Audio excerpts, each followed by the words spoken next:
Hey guys, welcome back. Today we're giving you the second half of our Week 10 fantasy football starts and sits. We're here to help you make all the right decisions on who you should have in your lineup, who should be on your bench, and who's going to break your heart if you make the wrong decision. Let's start this fantasy football podcast right meow. Hit that drop.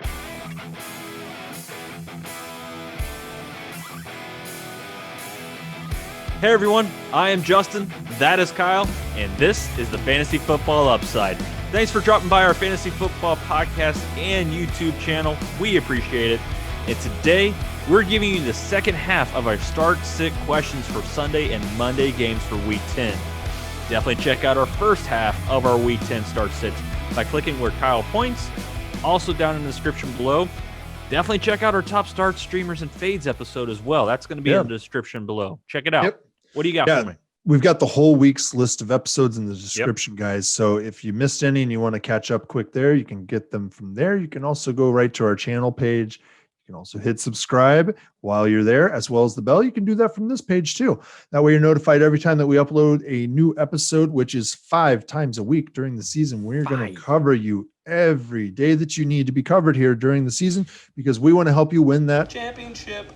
And, you know, to help you do that, we are always asking, do you need assistance? We want to help you out. We really want to help you out. And we've gotten a lot of good comments, a lot of good questions, a lot of tough questions, actually. Really rack our brains about how to, get you through those conundrums. We've had some good questions, like where it's like, which of these receivers should I start? Like 3 out of 5 or something. Yeah. And I'm looking at them like, they're all really good. How did you? They're all really good wide receivers. Yeah, how'd you get all these wide receivers? Have you been listening? Kill for that in our league? Yeah. I was like, have you been listening since we were going on this summer? Because you drafted an upside team, dude. Yeah. All right. So let's dive in headfirst into the shallow end and get through the second half of our starts and sits, get you through the end of Week 10 here. We're going to start off with Buffalo versus Arizona. This is in Arizona. I'll take Buffalo off the top here.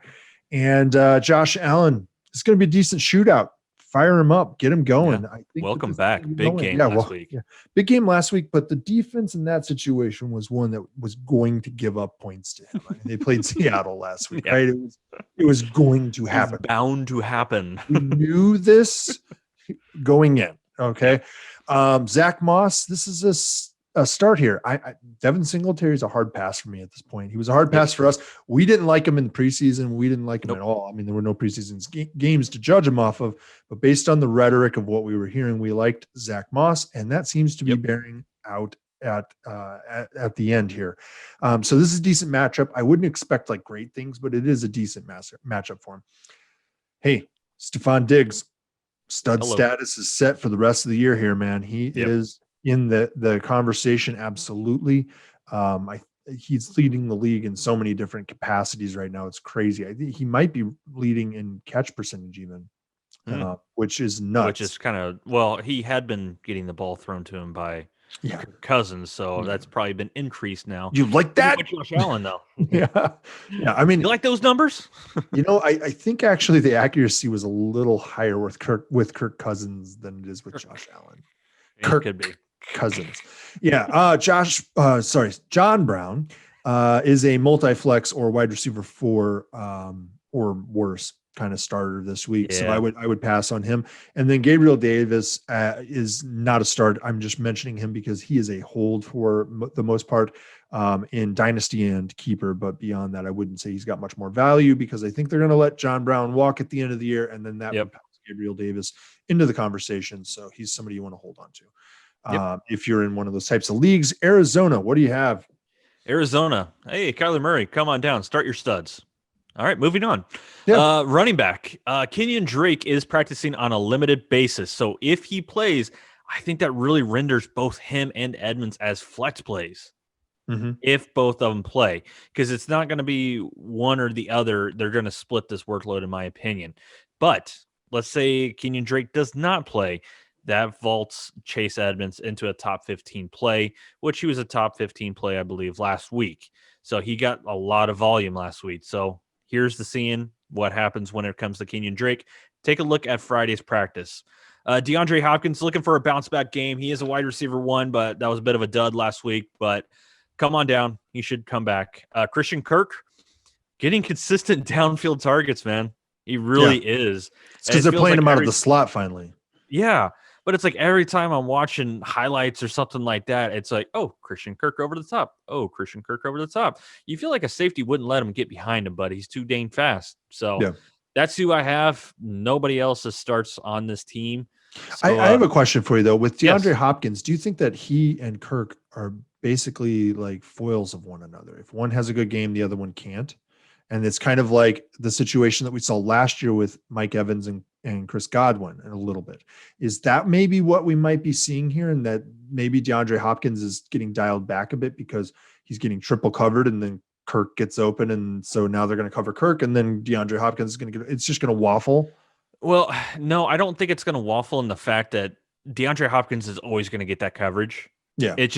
Can he get through it to have a big week? Because they're never going to overshadow Kirk compared to banged up. Hopkins. He's got an ankle injury. I mean, I think that's what's really happening here. It could be, Kyle, but man, it's DeAndre Hopkins, though. He's played through injuries in the past, and he's always been able to perform. I feel like this is turning into a bit of like the Julio ankle situation that we saw for the last few years, where it was like he's clearly hindered, but he's still performing very well. He's just clearly hindered, that kind of thing. All right, next game, we've got San Francisco at New Orleans. Let's see here. San Francisco, let's see. Nick Mullins. I think you can start him. I really actually do think you can start him. This is a tight one. It's a tough, it's a tough consideration. I think if you're considering him, you're pretty desperate. And if you look, this is the way I think about it. If you have to ask, big man, you can't afford it. Like, you're so desperate. Like, at this point, if you're considering Nick Mullins, that you're starting him. If he's a consideration, you're starting him. All right. Jerick McKinnon is a flex and JaMychal Hasty is a flex. And that's just because everybody's hurt on this team and the ball has to go somewhere on offense. I'm not guaranteeing that they're going to get 10 yards in any possession at this point, unless they're throwing the ball to Brandon Ayuk, who is the only real true starter on this whole roster at this point. Yeah, because I don't know if Debo's even going to be back yet. No, I don't think he is, actually. No. I think he's still out for another week or so. Yeah. One other option here is a streaming option for this week only, and that's Jordan Reed, I think.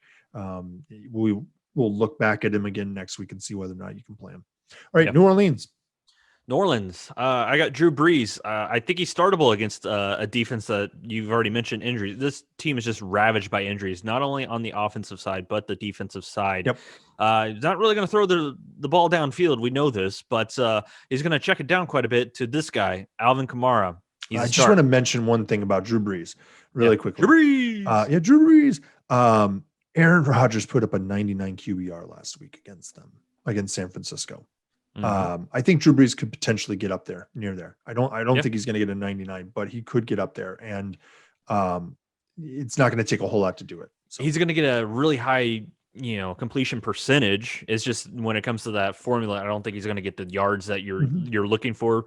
But Kamara is one of those ones where you were probably disappointed in last week just because his volume decreased, but that was because they were just beating the snot out of Tampa Bay, so they game stricted him out and had Latavius Murray come in, so might as well rest him. But I don't think that's going to be the case this week. I think they're still going to put up a fight. But Michael Thomas, wide receiver 1, he's still practicing on a limited basis. He's had quite a few different setbacks so far this year. No fights with teammates yet this week. Not this week yet, but definitely check out Friday. Make sure he does practice. If he does practice, it looks like he's going to play. Emmanuel Sanders, since Michael Thomas came back, he still put up a touchdown last week. So I think he's a wide receiver 3 or flex play. That's all I got. We're not huge Jared Cook fans here on the fantasy football upside, and the 49ers are actually still pretty decent against Titans. Because he doesn't have upside. Zero. He has zero upside. He's 40 yards and a TD on a good day. So and I think this season that would be good, but that's I think we've seen good days already. Yeah. All right, well, let's move on here. We've got Seattle at Los Angeles Rams. And I'll take Seattle. Russell Wilson, start him. You knew that. Oh, really? Yeah. Really? All right. And then running back. Pick one, whichever one ends up healthy, you can start him. Healthy-ish. Healthy-ish. Whatever guy's actually is going to wear a helmet on the sideline on Sunday and might trot out onto the field. Yeah, that is the guy who you should start. So Chris Carson's a start if he goes. Carlos Hyde if Carson's out. Travis Homer if Carson and Hyde are out. DJ Dallas is already out, I think. I don't know. I don't know at this point. I think that I don't know. You can't reliably start any of these people. They're going to have injuries this year, man. Yeah, a lot of injuries. I mean, I think Marshawn Lynch did file his paperwork officially, so I don't think that's coming back. Tyler Lockett and DK Metcalf are starts right now. But with Tyler Lockett, I'm actually calling that he could be a bust this week. He hasn't been producing lately, and you're probably stuck starting him. So I think, the question becomes, do you have the guts to actually sit Tyler Lockett? And if you have Tyler Lockett, you know exactly what I am talking about. And so I think that you're questioning whether or not you can start him, whether or not you can sit him. And I think that you just got to get some guts and do it. Got to sit him. Let me ask you a question. Jalen Ramsey, is he going to shadow one of these players, Tyler Lockett, or the next player you're going to talk about? Well, I already mentioned Metcalf. But I think that what they'll try to do is have him shadow Metcalf. And he could potentially harm Metcalf because Metcalf's biggest weakness is coming off the line and without being clean. Right up there. And if Metcalf doesn't come off the line clean, usually his route does not develop properly. And he doesn't get into the windows in time that he's supposed to.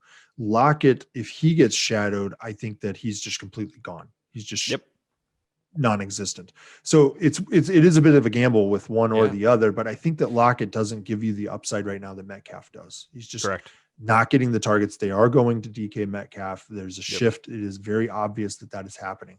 I don't have any other starts for Seattle at this point. I like the tight ends, but pick one. Which one's going to have the you touchdown can mention this his week? name, just to mention his name. Will Disley. That's right. Will Disley. That's right, sir. All right. So what do you have on the Rams? Jared Goff against this defense. I feel pretty confident that you can start him as a QB1 this week. Darrell Henderson, I think he's a decent flex. He's fighting through injury right now. I think it's a thigh injury. So if he does play, I think Darrell. Yeah, I think he's a flex if he plays. So other than that, I just don't have any confidence in either Malcolm Brown or Cam Akers. If Darrell Henderson sits, I just wouldn't feel confident in saying anybody else on that one. But wide receivers, these two guys made our starts of the week. Robert Woods was my start of the week for wide receiver, and Cooper Kupp was your start of the week. Seattle Seahawks. I think they're giving up the most points to opposing wide receivers. So why don't you go ahead and start those guys up, and you're happy with the production. Well, I mean, Cooper Kupp and his 21 targets, was it? Right? Of course. If he gets 21 targets in this game, he might have a 400-yard day and put up 70 points for you in your league or whatever. He's a little banged up after 21 targets he got last week, but all his signs are bruised for him this time. Right? Yeah. Oh, goodness. So I don't have anybody else, though, like any other wide receiver or tight ends. I just don't feel confident in the tight ends with the Rams. You don't have to. Yeah. Cincinnati Bengals. Yeah. Come on down. Cincinnati Bengals versus the Pittsburgh Steelers. Kyle, why don't you go ahead and hit me with the Bengals? All right. The Bengals, here we go. Joe Burrow is a super flex 2 QB or desperation play. Or if you're me with Pat Mahomes and Joe Burrow for a future keeper, you're kind of stuck. Starting Burrow. Joe Mixon, is he back? I don't know. Careful about that injury, so you got to keep an eye on it. I don't think he's coming back this week, guys. I have not seen him practice yet. We're recording this here on Thursday. He has yet to actually participate. I would say that if he even does participate on Friday, he is severely limited on Sunday, so I would avoid at all costs, especially in this matchup. And that brings me to the next guy that you would flex if Mixon is out, only if you absolutely have to, and that's Giovanni Bernard. He is a possible flex play, and that's just because he works in the pass game somewhat. Tyler Boyd is a start. The dude's just a beast. If he were I saw something, I think I mentioned this a couple weeks ago, where I saw something on Twitter where people put somebody put a poll up that it was Tyler Boyd. Which would you rather have? I think it was like Dynasty Fantasy Football. Mm-hmm. It was either Tyler Boyd or it was like a really big popular name. I can't remember Yeah. who it was. And Tyler Boyd just was smashed in it, like clearly smashed. And then they did another poll the next day. And this time they didn't name the players. They just put their stats up. Yeah. And everybody, it was a complete 180. It was a complete 180. Was it Tyler Boyd and Boyd. Keenan Allen or something? I think that's who it was. Who it was. And people were like, oh yeah, definitely. And it was just like, that is Tyler Boyd. So they then put out a tweet, and it was a screenshot of both of those things occurring. And it's like, these are the same people. That's because they play for the Bengals.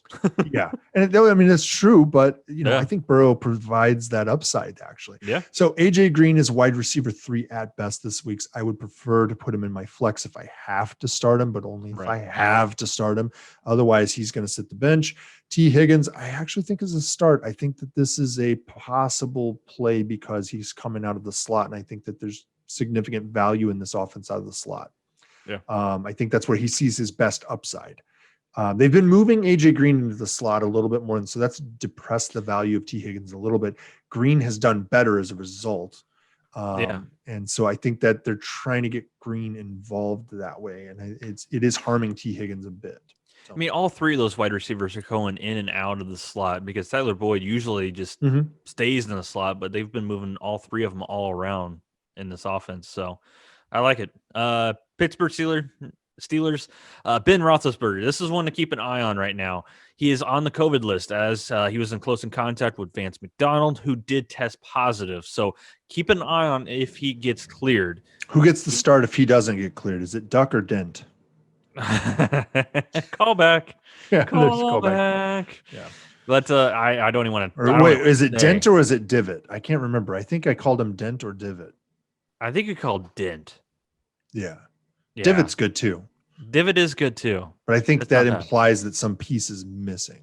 I think it was just a cave in. Yeah, Jesus. But I mean, he's startable against this D, even if he is nursing those 2 bum knees for Ben Roethlisberger as well, because he did go out of the game last week. He did come back in, and they said he hurt both knees. So, but James Conner, talk about a dud last week. So he definitely especially needs to after what he's put up this year. I know, especially against the Cowboys. Yeah. So it's not like it was a run defensive, masterpiece. It's not like they're up there, hurting running backs right now. So now when it comes to wide receivers, Deontay Johnson, Chase Claypool, start them as long as Big Ben is playing. They are upside players. When we talk about fantasy football upside, these are your upside players. Juju Smith-Schuster, I am going to start him as a wide receiver 3. He's just not an upside player. He's one of those guys that's getting a very low average depth of target. He needs touchdowns to be more than a wide receiver 3, and that's just too hard to consistently call on. But if you put him in wide receiver 3, you're doing okay. And Eric Ebron, if you have to start him because of what tight end is, I mean, you could do worse. And this is all, of course, contingent on the fact that Ben Roethlisberger plays. If not, maybe James Conner is the only start. Well, what I would say is that last year Deontay Johnson and the tight end position benefited. They did from Ben Roethlisberger being out. So I think that you could potentially play those guys. It's basically anybody who's catching balls within 5 yards of the line of scrimmage. So Chase Claypool is a possibility there too. Yeah. Juju Smith-Schuster, simply because he's not getting down the field, might be able to capitalize on that situation. All right. So next matchup we've got is Baltimore at New England. I'll take Baltimore here. We've got Lamar Jackson. You hope he can get it back together. So you're going to fire him up. You drafted him. You spent the 2nd round pick on him. Why'd you do that? Don't do that. You didn't listen to us. Yeah. Don't do that. Listen to us. Don't be that guy. Yeah. Don't be that guy. Don't be that guy. You hope that he's going to get it back together, but there's seriously something off with this offense at this point. And I don't think it's Lamar Jackson. I think it's just overall the play calling and the lack of viable pass catchers and truly a viable running game other than Lamar Jackson. Teams have just decided to force him into the position of being a pass, a thrower and not allowing him to run. And it has changed that offense completely. So that's made that difficult. I think Mark Ingram is a flex at best.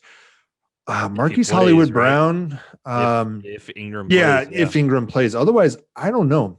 If Gus I Edwards wouldn't is feel the any start, confidence. Yeah. maybe he's a flex. Maybe he's a bruiser. He might He get is. you something. He's got that goal line carry upside, but they got to get down there. And Marquise Hollywood Brown is a flex at best, and he's just not dominant. It's not a good offense. A lot of fanfare coming into the season, Kyle. Here's what I'm saying: of 'em. drop him. Yeah. He is a droppable player. He is droppable, just like Ty. He's droppable. Yep. Mark Andrews, you paid up for him. This is just like Lamar Jackson. You paid up for him. You're going to start him. You got to roll with him at this point. And so you got to roll with him, or you got to trade him. And you're not going to get any value of trading him. No. Nope. So that's it. What do you got for us here going into New England? Well, it's not going to take me too long here, Kyle. It shouldn't. No, Damian Harris is a desperation flex if he plays. If he plays, he's nursing a chest injury. He got lit up last week. So definitely keep an eye on that if he does play. I wouldn't feel any confident if he sits on any other running back for the Patriots. What else is new? No confidence in a Bill Belichick running back room. But other than that, Jacoby Myers, man, he's actually becoming a startable player right now. He has the 6 most targets in the last 3 weeks. I mean, they're going to have to throw the ball a little bit. Cam does have to throw the ball. All he does is, all Jacoby Myers does is just slant routes right to the middle, and he gets open every time. So, this is going to be a tough game all around for the Patriots. So, if you have any Patriots player, I only feel somewhat comfortable in starting Jacoby Myers. I actually just dropped Cam Newton to pick up another quarterback, because Matt Ryan is my usual quarterback, but he is on bye. Yep. So, what we got next here? We got all right. Last matchup we've got is Monday night game, Minnesota at Chicago. This was not the original Monday night game. None of these matchups were the original matchups for this week, actually. The the week 4 COVID apocalypse that hit the league that forced games to get moved around and bye weeks to be moved around completely changed week 10. 100%. Gotcha. Entirely different matchups. All right. So Minnesota, Kirk Cousins is a 2 QB super flex or desperation start. And I would bet that you're probably not going to get into QB1 territory with him. So in my opinion, you could probably find something better off of the wire if you're in a desperation situation. If you're in a 2 QB or super flex league, obviously you're rolling with him because QB2 has value there. Right. Yep. Dalvin Cook, my note, studs are going to stud no matter what. So throw Dalvin Cook out there. You know that they're going to a whole lot. And I think that the Bears defense kind of has holes in it in the run game that can be exploited. And if anybody's going to find them, it's going to be Dalvin Cook. He is running back 1 this year. It is clear. He's going to finish as running back 1, the running back 1. Yep. And unless he gets hurt, obviously, right, and doesn't finish the season at this point. There's just no competition. So everybody else has had duds here and there. He's just put up dominant performance after dominant performance. Adam Thielen, I'm actually saying he's a start. Mm-hmm. I like him still. I do. And I think that even though this is not the greatest matchup, there's just not a lot of pass catching options on this team between him and Justin Jefferson. They're the only 2 reliable guys. I've got Jefferson as a flex. He's kind of been non-existent a little bit last few weeks. He's just not getting the totals that you're hoping for. But with Thielen, for some reason, people are fading him hard, like really hard right now. Well, it has a lot to do with they're throwing it 20 times a game or 14 14. Yeah, 14. Yeah. That was an NFL game where a quarterback threw 14. If Kirk Cousins was your quarterback, you would have him throw it only 14 exactly. times too. I would even try to throw it less. But look, when they do decide to throw the ball, Adam Thielen's a beast. There's just no question about it. And so if you have him, you're going to trot him out there and you're going to hope that happens. And it may look, they're going to test the water in every way that they can against the Bears this week. They're going to do something until they find something that works. Yep. I think it's going to be Dalvin Cook that ends up working, but that doesn't mean that the play action won't work then. The play action could very well work. At some point, Kyle Fuller or whatever his name is, I can't remember which Fuller brother is there, is going to have to cheat up against that running game. He's just going to have to sneak into the box. He doesn't like to hit any running backs because he's half their size, but he's going to have to do that. And then everything opens up on the outside. So Cook is blown up. That's what, look, if Cook blows up, it's going to take that. It's going to take that play action for this to turn into something where Thielen actually gets a good game for you this week. And I don't know if that's going to happen.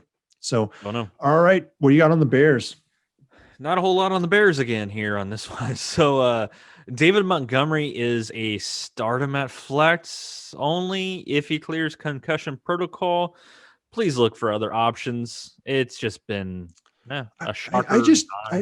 Not a shocker year. Yeah. What I want to say about David Montgomery is that I don't get the allure. Well, there's none. There's none. The only there are people who are diehard. Really? Yeah, there are people who will die. They will die on that hill, and they're going to die on that hill. I don't understand it. They see some sort of like highlight reel from him in college 3 years ago, and he is not that player at the NFL level. I don't get it. I really don't. He was playing at Iowa State, right? I don't remember where he played, but like I think so. It's not like it's a powerhouse, so they're playing against. My favorite thing that happened in fantasy football Twitter at the end of the summer was somebody posted a highlight of David Montgomery just running through tackles in a practice, right? Just absolutely mauling dudes and like just breaking tackles left and right up the gut. It was from a year ago. And people are like, oh my gosh, let's go draft David Montgomery. And then finally at the bottom of like the Twitter chain, somebody's going, that's a year old. That video is a year old. They did not have that practice, guys. Yeah. Goodness. All right. Low. He's like Jamal Williams, but without the energy. Right. Yeah, pretty much. But Allen the Proof Robinson, like you like to call him, the Proof. He is a start. It's real. That it's been written down. Yeah, write that down. That's his nickname now. It's there. It's on the screen. It's on the screen. It's been said. It's been said. It's real. Keep an eye on it though. He was limited in practice for a knee issue. We're talking about knee issues here, Kyle. But it could just be a maintenance day for him as well, so they might just throw it on there. But this is talk about a salve-heating matchup right now, and this even with Big Richard Foles throwing the ball. I mean, I think this against the Vikings defense, this is a good one. I don't have any confidence though in throwing and saying you can start Anthony Miller or Darnell Mooney. You just can't. I don't have the confidence in doing that. Jimmy Graham. Come on down. Take that gamble against this defense. Do it. Try it. See how it feels. I mean, he's going to get you a touchdown or he's going to get you 1 point for one catch. You know what I mean? Like, that's what's going to happen. Yeah. So, I mean, he's going to catch 2 balls for 2 total yards. The question is, where on the field were those yards? Exactly. That's right really there, what it boils down on the to. 1 yard line and get you a touchdown or what? Yeah. I don't know. I kind of lean the other way on Mooney and Miller this week. Where I think you can take that gamble. I think you can. This defense is atrocious. It is atrocious, but Kyle, like, okay, do you have confidence in one or the other? No, here's where the problem arises for me on this. And this is why I'm still not set on it. It's because Nick Foles has 2 seconds to throw the ball. That's it. That's all he has. He doesn't have any more. No. He has 2 seconds to throw the ball. And so, yeah, I don't know how much you could do with that. And so I like both players. That's the thing is we both like Anthony Miller and Darnell Mooney. Yeah. If they just had a different quarterback and a different offensive line. Like I mentioned, they've talked about bringing Trubisky back. I think it's just because they're like, you're expendable. If you get hurt, you're expendable. Well, he's more mobile than Nick Foles because at least, Trubisky can try to run for his life after 2 seconds. Foles just falls down. Yeah. There's another guy in the league, another QB who Nick Foles reminds me of a lot. And he did see some time in the Thursday night game this week from the 1 yard line. And that is Jacoby Brissett. Nick Foles is just Jacoby Brissett. Yeah, he really is. All right, guys, that's going to do it for week 10. All of the episodes are down in the description below. Obviously, you're watching this one, so it's not in the description below, but all the other ones are. If you have any questions, make sure you put them in the comments below because we're always asking. Do you need assistance? And we're more than happy to help you try to get to that championship. We want to help you win and dominate this week. instill fear, establish that empire, that dynasty that will last generations, that you'll tell your grandchildren about 60 years from now. Yeah. Go into the fantasy playoffs, yo. We want you to win so greatly that people quit playing fantasy football. They don't just quit your league. They quit playing fantasy football. They're like, well, somebody already did it better. I guess I can't do that now. It's perfect. It's been perfectly done.